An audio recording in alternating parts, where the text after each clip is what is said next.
반갑습니다. 이철우 경상북도 도지사입니다. 갑자기 긴급 기자회견 한다니까 많은 사람들이 궁금해 하시던데 저는 지역에 있다 보니까 하도 답답한 마음에 와서 한 말씀 드려야 되겠다 이런 생각이 왔습니다.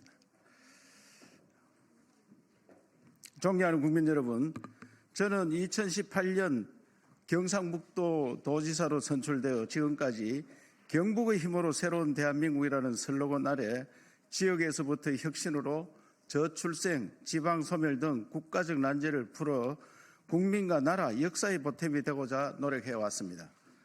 그러나 저는 국가정보원에서 20년간 근무했고 2008년부터 2018년까지 삼선 국회의원으로 국회 정보위원장을 지냈으며 2016년에는 1만여 명이 모인 사드 배치 반대 집회의 단상에 올라 물병이 날아오는 상황에서도 나라를 지켜야 한다고 목소리를 높였던 정치인이기도 합니다. 정치의 목적이 국민의 생명과 재산을 지키고 잘 살도록 만드는 국리민복이 있다면 이를 달성하기 위한 시대 과제를 읽어내고 몸을 던져 투쟁하며 실천하는 것은 정치인에게 부여된 책무일 것입니다. 그동안 경북 도정에 매진하면서 정치적 표현을 자제해왔습니다만 경북지사라는 보수 우파의 종갓집 종손으로서 대한민국이 처한 백척간두의 위기상황을 더 이상 두고만 볼 수 없어 오늘 국민 여러분과 정치권을 향해 진비의 말씀을 올립니다. 존경하는 국민 여러분, 국제사회는 1990년 무렵 냉전의 종식 이후 자유민주주의가 확장됐으나 최근 전혀 다른 양상이 펼쳐지며 급변하고 있습니다. 북한까지 참전한 러시아 우크라이나 전쟁과 중동의 포화가 지속되는 가운데 트럼프 2기 행정부가 들어선 미국은 그린란드 및 가자지구 확보, 동맹국에 대한 관세 부과 등 파격적이고 변칙적인 압박 전술을 펼치고 있습니다. 중국은 최근 네이처가 선정한 과학 분야 10대 세계 최상위 대학 2등에서 9등을 석권하고 추론 AI 딥시크를 내놓아 세계를 놀라게 했는데 이러한 중국의 굴기는 우리에게 큰 위협이 될 수 있음을 역사는 말해주고 있습니다. 북한의 핵과 미사일 능력은 날이 갈수록 고도화되어 우리의 자체 핵무장 필요성이 커지고 있으며 대만 문제 등을 두고 미중 충돌 가능성도 높아지고 있습니다. 유럽을 비롯한 많은 나라에서도 이미 국내 정치의 분열과 국제사회 충돌이 동시에 확산되는 추세이며 사이버전도 극심해지고 있습니다.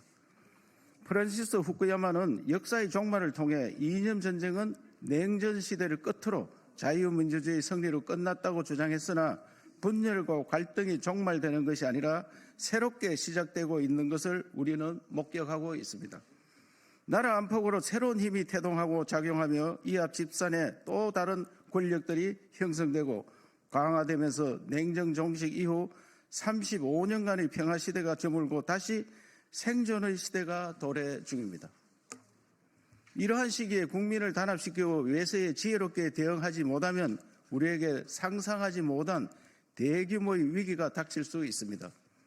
그러나 정치권은 시대의 흐름을 파악하고 근본적인 문제를 해결하는 생각보다 여론의 눈치를 보며 권력 획득에 매진하는 실망스러운 모습을 보여주고 있습니다.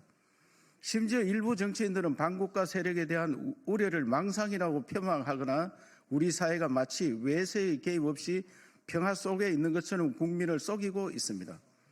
집안 싸움을 하고 있는 우리의 모습은 침략을 당해 국토가 유린되거나 국권을 잃었던 아픈 역사에 어김없이 나타났던 전조 형상과 똑같습니다. 1987년 이전에는 외세가 지원하는 강성의 사상전이 대학가를 중심으로 전개되었습니다. 주체사상, 공산주의, 인민민주주의 등 자유민주주의에 반하는 사상들을 청년들에게 확산하기 위한 공작들이 활발했습니다.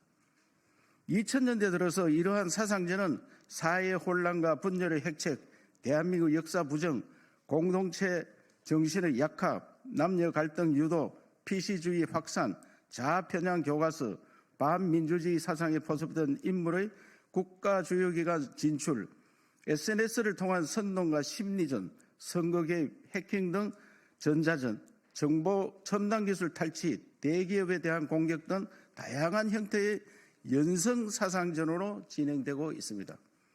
구체적으로 2002년 효수리 미선희 사건을 계기로 반미운동 전개와 미군 철수 시위, 2008년 한미 쇠고기 협상을 계기로 강우병 시위를 통해 반국가 세력은 대규모 정권 퇴진 운동을 전개했습니다. 2007년부터 해상안보의 핵심 전략인 제주 해군기지 건설을 반대하는 조직적인 활동이 전개됐고 2016년에는 주한미군 사드 배치를 저지하기 위한 각종 괴담의 전파와 격렬한 선동 시위가 있었으며 이러한 활동은 지금도 계속되고 있습니다. 또한 2014년에 일어난 세월호 참사를 정치적으로 악용했고 이를 교도보로 삼아 2017년에는 국민이 납득하기 어려운 이유로 박근혜 대통령을 탄핵까지 했습니다. 2016년에는 테러 위협에 대비하기 위한 테러방지법 제정을 막으려고 야당이 9일간 필리버스터를 진행했습니다.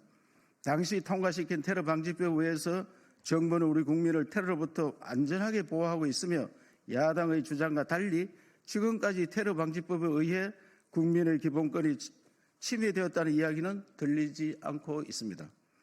2017년부터는 남녀가 서로를 정오하게 만드는 사회 갈등을 조장하면서 출산을 하락으로 잠재 성장률이 급락했고 마약 수사를 약화시켜 연령을 초월한 마약 범죄가 급증해 마약 청정국의 지위를 잃게 만들었습니다.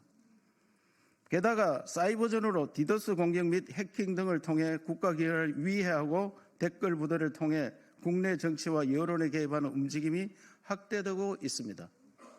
그러나 이러한 활동에 가담하거나 혹은 이용당한 정치인들이나 단체는 그 누구도 반성하지 않았습니다. 강우병 괴담에 사드 괴담에 깨춤을 추며 국민을 선동하던 정치인 누구도 지금까지 국민에게 사과하지 않았습니다. 그러는 사이 우리 국민들은 자각하지 못한 상태로 가랑비에 옷 젖듯이 연성사상전에 계속해서 잠식당하고 있었습니다.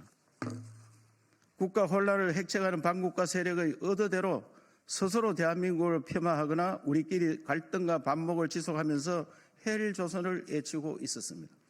지금까지 벌어지는 이러한 일들은 일관되게 배후 조종 세력이 있다는 의심을 지울 수 없습니다. 반국가 세력은 우리 사회 곳곳에 실제로 압력하고 있습니다. 2014년 경기 동부연합이 주도한 통합진보당은 내란 선동을 획책한 종북 정당으로 헌법재판소의 위헌 정당 판결에 의해 해산되었고 국민들은 반국가 세력이 존재하며 정치권에까지 진출할 수 있음을 인식하게 되었습니다. 2017년부터 수년간에 걸쳐 민주노총 전현직 간부들은 중국에서 북한 공작원을 접선하고 지령을 받은 혐의로 최근 적발되어 징역 15년의 중형을 받거나 재판에 넘겨져 있습니다.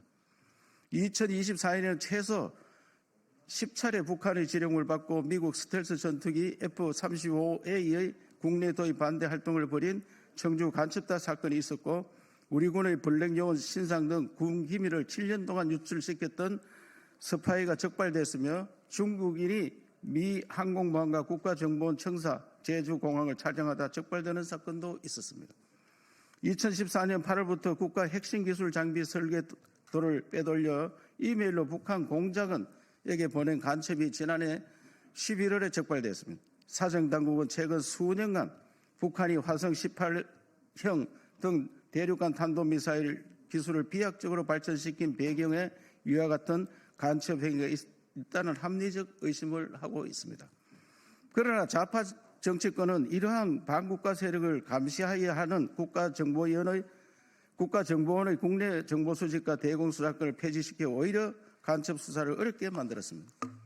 대공수사는 뿌리까지 발본색원해야 하는 장기간의 입체적 수사이며 해외와도 연결되어 있는 전문성이 요구되는데도 불구하고 인사권력이 자주 나는 경찰로 넘겨 기능을 약화시켰습니다.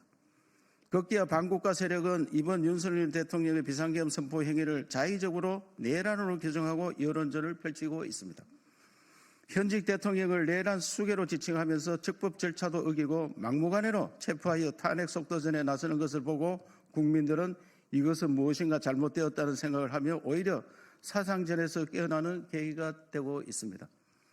반국가 세력은 국민이 선출한 윤석열 대통령을 탄핵시키고 조기 대선을 통해 국가 권력을 획득하려고 있으며 이는 입법부, 사법부는 물론이고 대한민국 전체를 장악하려는 시도입니다.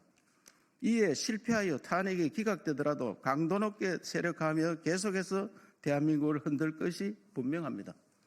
그러나 이에 대항할 가장 근본적인 힘, 주권의 근원인 우리 국민들께서 이런 위기 상황을 인식하면서 직접 거리로 나서고 있습니다.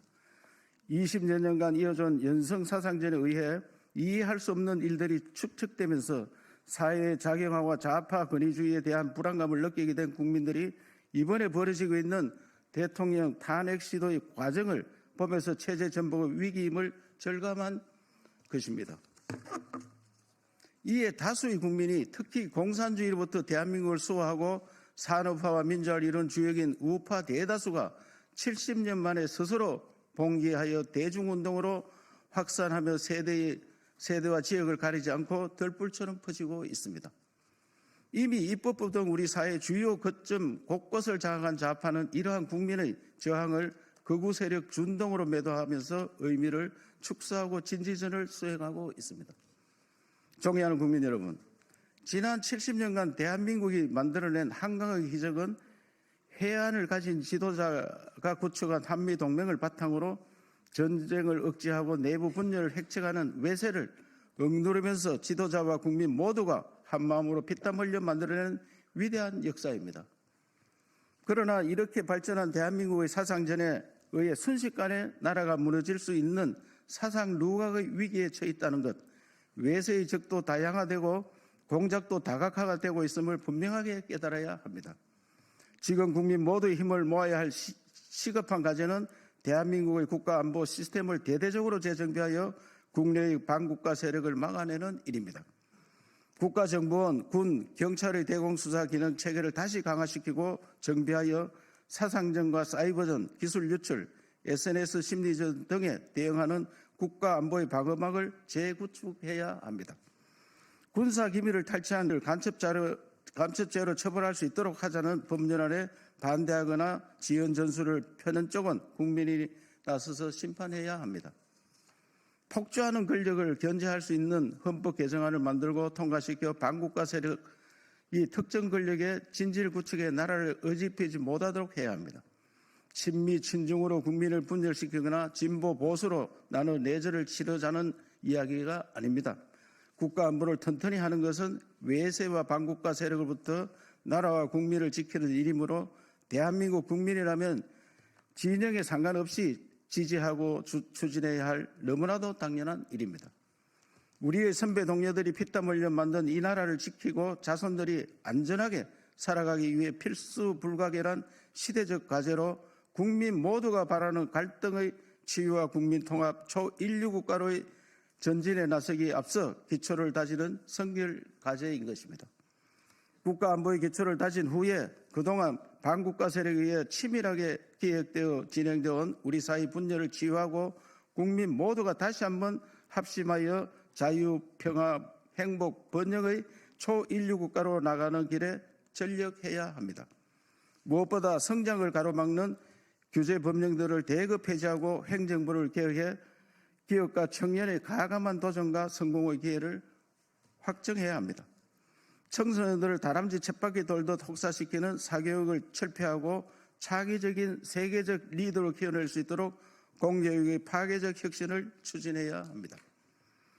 천재들이 너도 나도 성령수사를 의사가 되는 것을 방치하지 말고 AI, 반도체, 양자기술 등 첨단 과학기술 등을 통해 국가의 운명을 개척할 수 있도록 파격적인 대우를 해야 합니다. 한류 문화를 바탕으로 우리 청년들이 세계에 나가 활약할 수 있도록 한식, 한복, 한옥, 한글, 한지 등 한국 문화의 원형을 제대로 정비하고 세계에 더욱 확산해야 합니다. 사는 곳에 따라 기회의 격차가 발생하여 유목민처럼 떠들 것이 아니라 대한민국 어디에 태어나든 행복하게 살아갈 수 있는 정주민 지방시대를 열어야 합니다. 안보를 튼튼히 하고 국가 번영을 추진하면서 국민들이 노력한 만큼 잘 살 수 있는 기회를 만들어 달라는 것이 주권자 국민의 준엄한 명령이므로 정치권은 혼신의 힘을 다해서 이를 실천해야 합니다. 국민의힘과 정치권에 당부드립니다. 현재 윤석열 대통령 체포와 탄핵 심판 과정에서 나타나는 무리하고 부당한 조치들을 국민 모두가 목격하고 있습니다. 국민의힘을 비롯한 우파 정치인들은 절차적 하자, 폭력적 행태마저 보이는 탄핵 심판으로부터 대통령을 지키는 것에 총력을 쏟아부어야 합니다. 비상계엄 선포는 헌법에 명시된 대통령의 권한으로 그것이 어떤 의미를 지니는지 과했는지 아닌지는 역사가 판단할 문제입니다. 대통령 탄핵 심판이 계엄 행위에 대한 판단의 문제를 넘어 대한민국 수호 세력과 반국가 세력의 충돌로 상정화되고 있는 마당에 국민의힘이 조기 대선이나 중도 확장을 운운하며 눈치 볼 사항이 아닙니다. 현재의 권력부터 지켜내야만 자유민주주의를 국회에 지켜낼 수 있고 국민들이 자기 권력도 믿고 맡기는 것입니다. 반국가 세력이 자당 대통령을 탄핵하는 시도를 보고도 또다시 우물쭈물 눈치를 보다가는 국민의 신뢰를 잃고 정권도 잃어 훨씬 더 냉혹한 적폐청산을 당하게 될 것입니다. 그때는 자유민주를 수호하는 동지들이 추풍낙엽으로 쓰러지고 나라는 걷잡을 수 없이 작용화되어 흔들릴 것을 국민들은 걱정하고 있습니다. 저는 지난 2월 8일 오후 수십만 국민이 운집한 동대구역 집회에서 답답한 심정과 나라 사랑의 마음을 담아 애국가를 큰 소리로 불렀습니다. 민주당은 집회에서 애국가를 부른 저를 고발하겠다고 급박하고 있습니다. 그러자 오히려 2030 청년들이 민주당의 입틀막에 강하게 반발하면서 애국가 챌린저를 미임으로 확산시키고 있습니다. 이처럼 국민을 믿고 당당하게 나가야 합니다. 저는 자유민주주의를 지키는 길에서 어떠한 탄압이 있더라도 계속해서 애국가를 부르며 맞설 것입니다. 국민의힘과 정치권도 엄중한 현실을 각성하고 분열이 일어서 몸을 던지라는 국민의 기대와 명령에 적극 부응하기를 촉구합니다. 감사합니다.